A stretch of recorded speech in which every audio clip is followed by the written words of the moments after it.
えはいつも私の胸に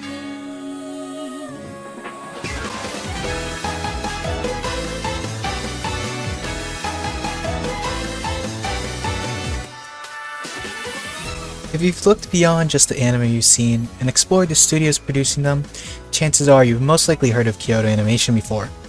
Considered one of the most popular anime corporations out there, Kyoto Animation, also shortened to KyoAni, is well known for their unique, vibrant art style, heartwarming soundtracks, wacky lovable characters, and their beautiful storytelling. With countless classics that have withstood the test of time, as well as new heavy hitters grossing superb ratings, the studio has shown that it has what it takes to stay in the anime business since the 1980s. This is the story of Kyoto Animation, the tale of how a team of housewives painting cells in Kyoto would become the catalyst of one of Japan's most renowned anime studios, whose influence is known throughout the world.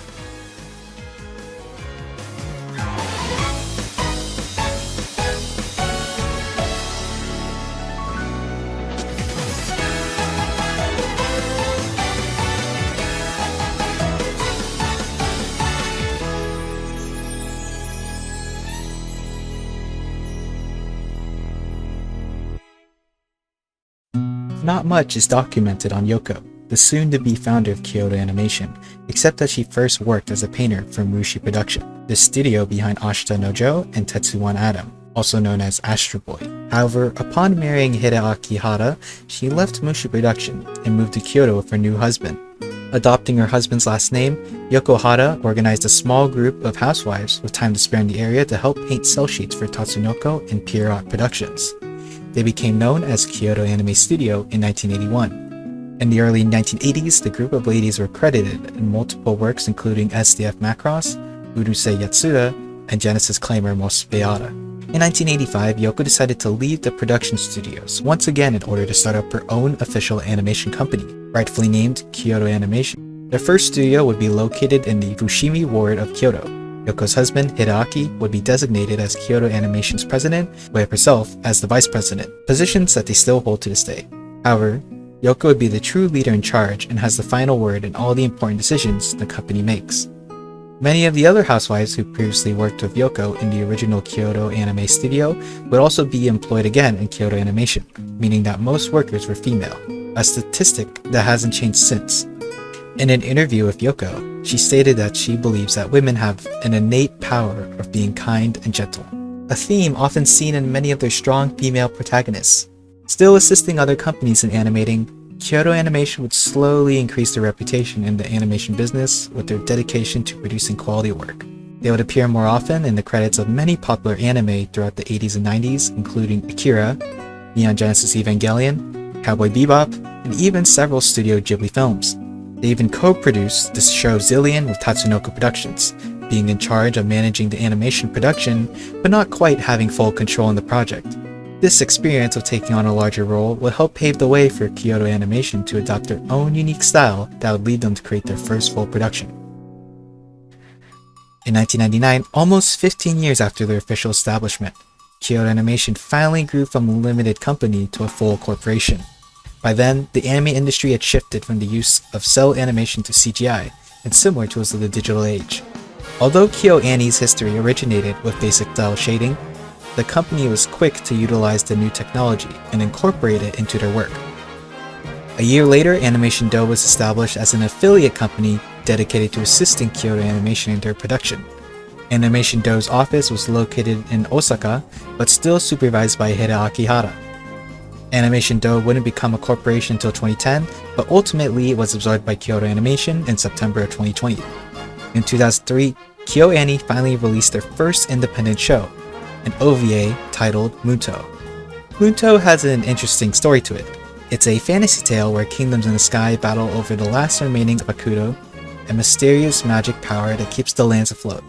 The magical kingdom is targeted for its extensive use of Akuto, but the king Muto believes that the young Earth girl, Yumemi Hidaka, is the key to restoring the power of Akuto back to the heavens.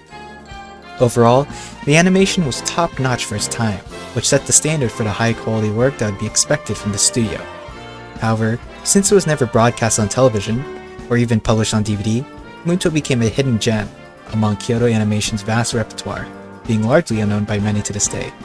Later that year, Kyoto Animation felt prepared to take on their first TV broadcasted production. The result was Full Metal Panic Fumofu, a spin-off adaptation of Shoji Gato's light novel, Full Metal Panic.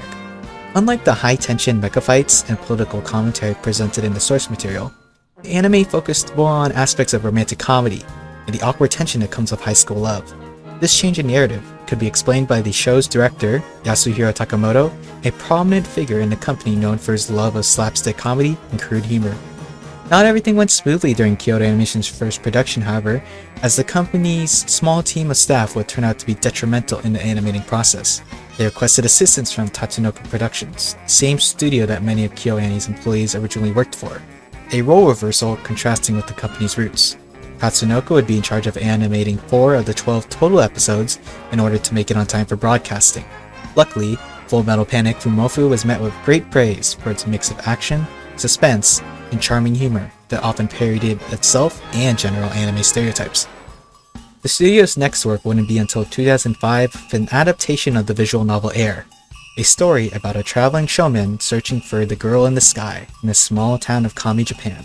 Director Tatsuya Ishihara was aware of the thriving otaku culture in Japan, and being a big otaku himself, he pushed for the production of Air as it was one of the best-selling PC games in Japan in the year 2000, selling over 100,000 copies. Like previous director Takamoto, Ishihara shared a similar taste in humor, and the two would become frequent directors for future projects. Once again, the studio's hard work paid off as the reception for Air was overwhelmingly positive.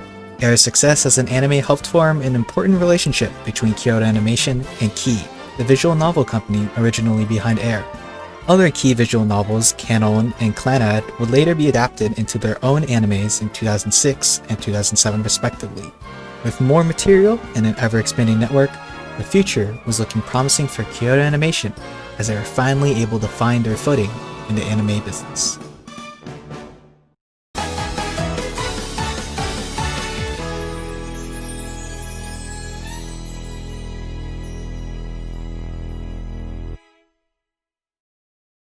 Ishihara would go on to direct his next project in 2006, one that could arguably be praised as his magnum opus, The Melancholy of Haruhi Suzumiya.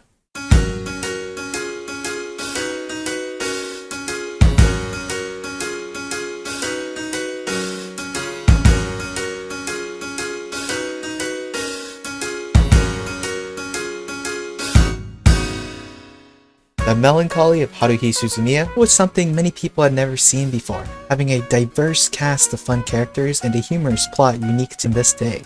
The main protagonist, Kyon, is a snarky, sarcastic student at Nishinomiya's North High School.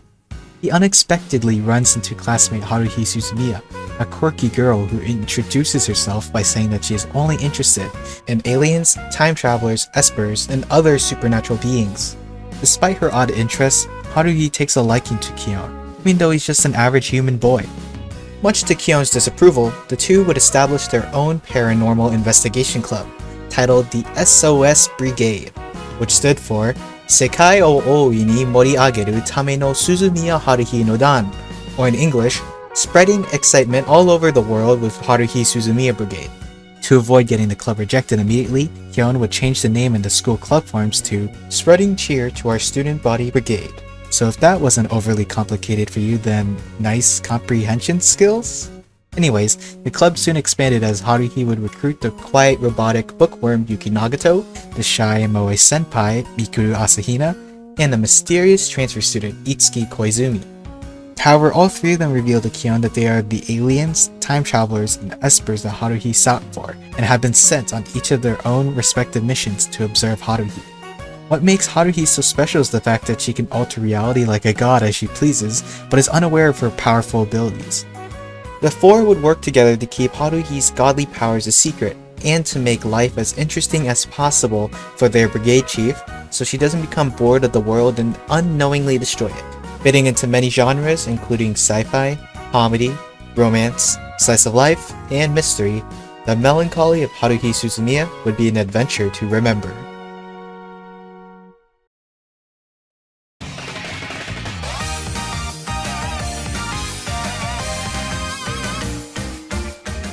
The Melancholy of Haruhi Suzumiya would become a massive success for Kyoto Animation. According to New Type USA magazine, the show was considered the most popular anime series in Japan at the time. Conducted by TV Asahi, an online poll ranked Haruhi in 4th place out of Japan's top 100 favorite anime series of all time. At the 6th annual Tokyo Anime Awards, the series would also win the award of Best TV Anime Series. Ai Hirano, the voice actress of Haruhi, won many awards for herself too. Well known for her stellar performance on God Knows and Lost My Music, Hirano became one of the earliest examples of the idol seiyuu title. The original light novel series by Nagaru Tanigawa would be impacted by the anime success as well, being licensed for an English release and selling over 4.3 million copies in Japan by 2007. The show's ending, Hare Hare Yukai, also became an international sensation, trending across the globe as many fans attempted to recreate the dance.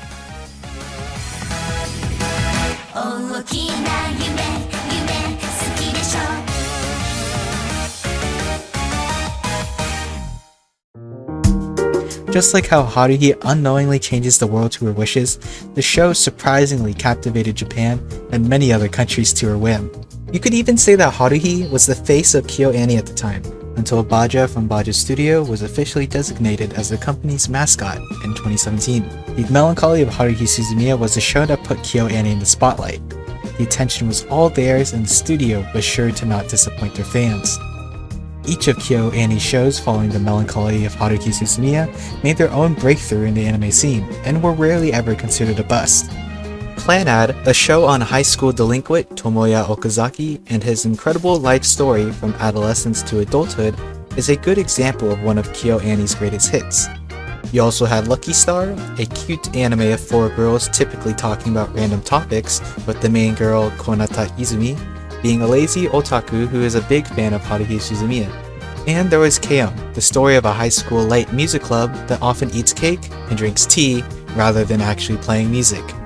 The last 2 plots may have been exaggerated a bit, but they do indeed fit the moe genre.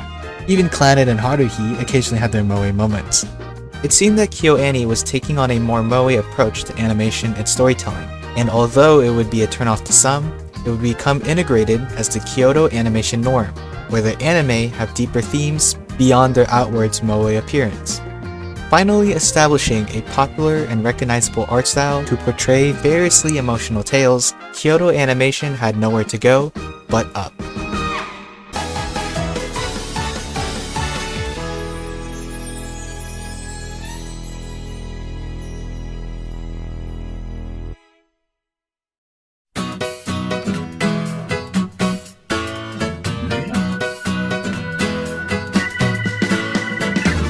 In 2010, KyoAni would start hosting yearly competitions called the Kyoto Animation Awards, where staff would recognize up-and-coming writers and would reward them with cash, a publication of their work, and even an anime adaptation if a director decided to pick it up in later years.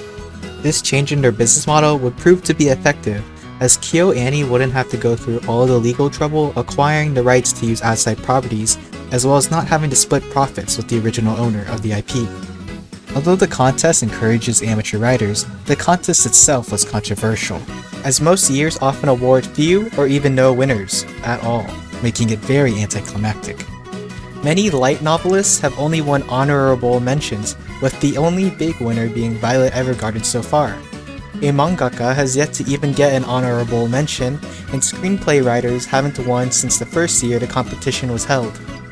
In 2015, the Animation Do Special Award was added, but no one has won in that category yet too. Adapting these new works was also risky, since they are putting their trust in writers new to the scene.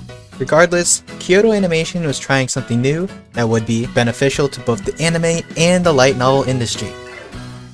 Despite the risks involved, it's paid off for the most part as seen in their first adapted work, Love, Chuunibyou, and Other Delusions. It was one of the original winning light novels back in 2010, but wouldn't get an adaptation until 2012. Written by Torako, Chuunibyou followed the story of Yuta Togashi, a boy who got into a new high school where he doesn't know anyone. This is because he didn't want his embarrassing past of his junior high years with Chuunibyou to be exposed. Translated to 8th grade sickness, Chuunibyou is a phase a teen may have where they fantasize that they hold great power, often doing bizarre poses and weird outfits.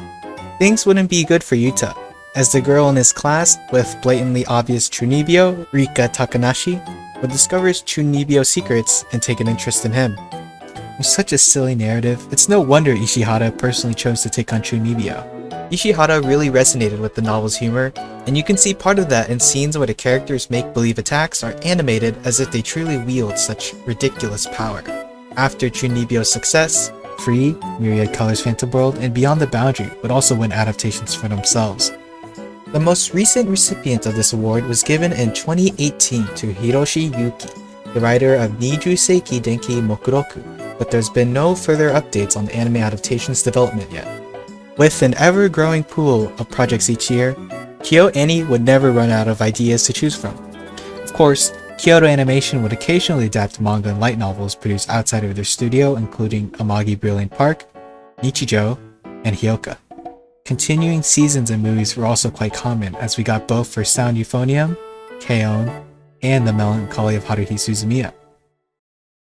But if we're talking about movies, we can't skip out on one of KyoAni's most influential movies yet, Koe no Katachi, or A Silent Voice. A Silent Voice's plot is about Shoyo Ishida, a young teen who grew up as an outcast after being shamed for bullying his deaf classmate Shoko Nishimiya back in elementary school. Filled with sadness and regret, Shoyo looks for Shoko to properly apologize and make amends. Shoyo attempts to redeem himself many times throughout the film, all while dealing with his repentful past. This focus on mature and thought-provoking themes differed from what is commonly seen in the studio, but it still retained the typical KyoAni magic that made A Silent Voice an emotional roller coaster to remember. A Silent Voice was directed by Naoko Yamada, the studio's first female director, who had led the production of K-On! And Tamako Market beforehand. The movie won many awards and nominees under the categories of Best Animation or Feature Film of the Year. But if A Silent Voice didn't win, most likely Comics Way Films' Your Name was given the award. A Silent Voice had big competition with Your Name, which was released 1 month prior to A Silent Voice, but the movie received reviews just as good, if not better, than Your Name. Even Your Name's director, Makoto Shinkai, called the film a fantastic piece of work which even he is unable to replicate. Comparisons aside, A Silent Voice would gross over $33 million worldwide, and more importantly, touch the hearts of millions. By March 2019, KyoAni's revenue was as high as 2.5 billion yen, or $23 million in sales that year. This is because Kyoto Animation values quality over quantity, only producing at most 2 shows and a movie each year. The studio's consistency in producing high-quality animation is due to the fact that employees are personally trained, salaried, and become a mainstay in the company, unlike other studios that hire freelance workers whose minuscule pay is reliant on the number of frames they contribute to. In Kyoto Animation, workers range from young talent new to the scene to longtime veterans that have stuck with the company since the 80s. Employees feel respected and often report that KyoAni is a workplace full of kindness. This healthier work environment is a rarity in Japan, a country known for overworking employees, some even to death. The Haras care about their workers' well-being and treat them almost like family, a unique recipe for success harkening back to the early times when the company was just a small group of neighborhood housewives painting cells.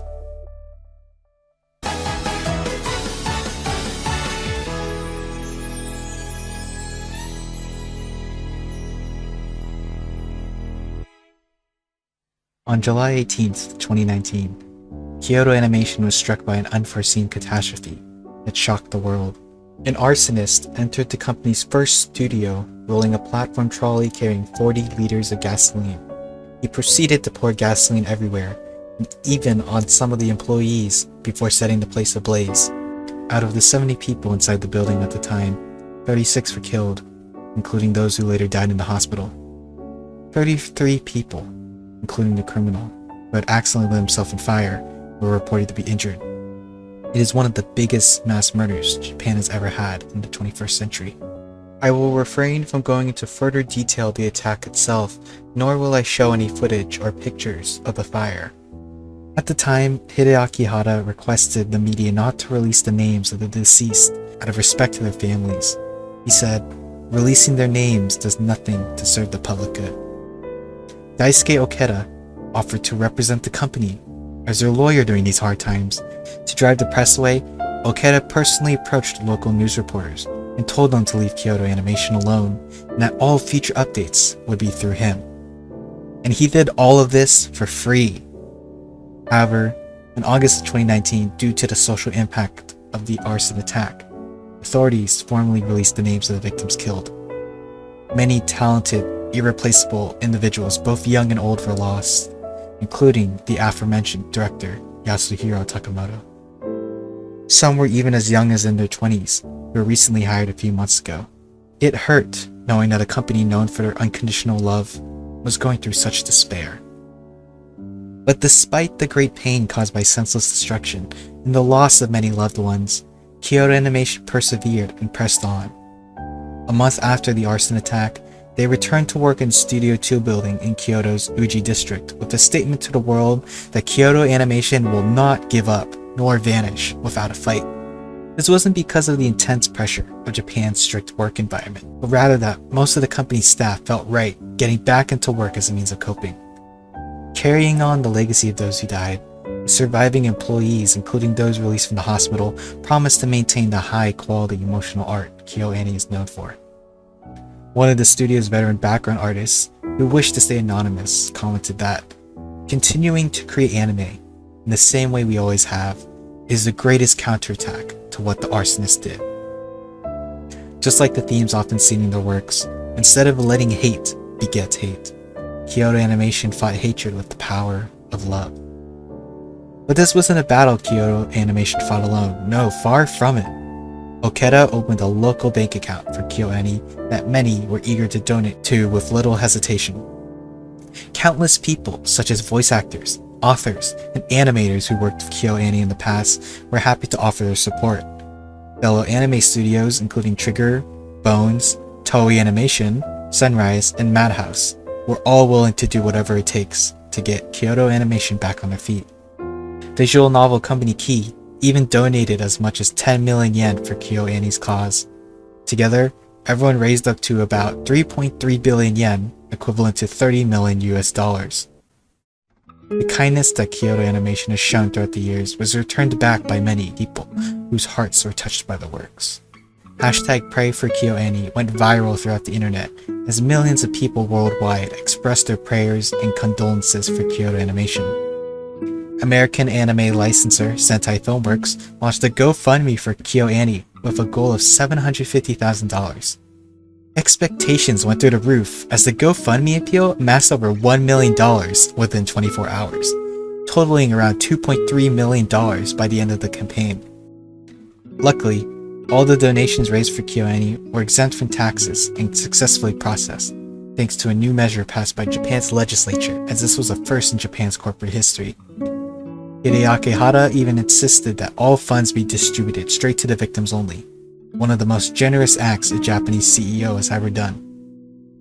He wishes to one day build a memorial park in the place where the Studio 1 building once stood, honoring those lost in the fire.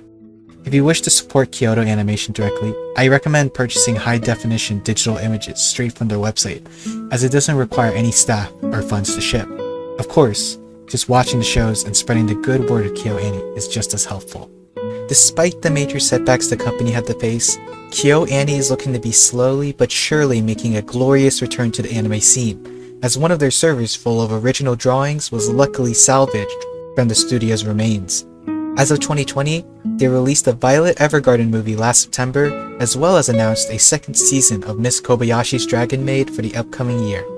This could be a new era for Kyoto Animation, or even the anime industry as a whole. Whatever the studio has in store for the new decade is currently unknown, but I'm positive that it will still have the signature KyoAni magic.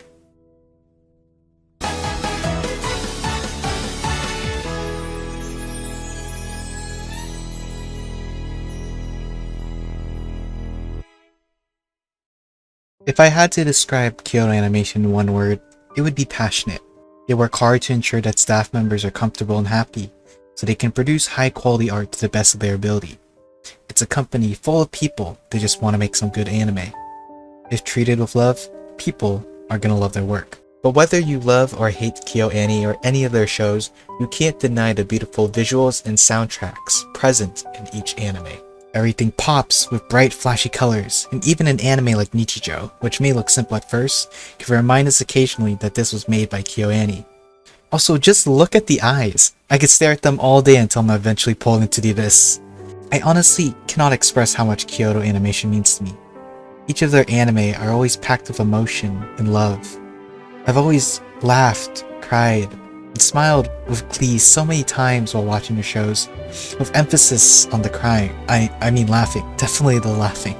It's fascinating how you can really see the hard work and dedication KyoAni puts to each production, with every character being someone's favorite, every song being put on repeat, and every frame serving as potential wallpaper material.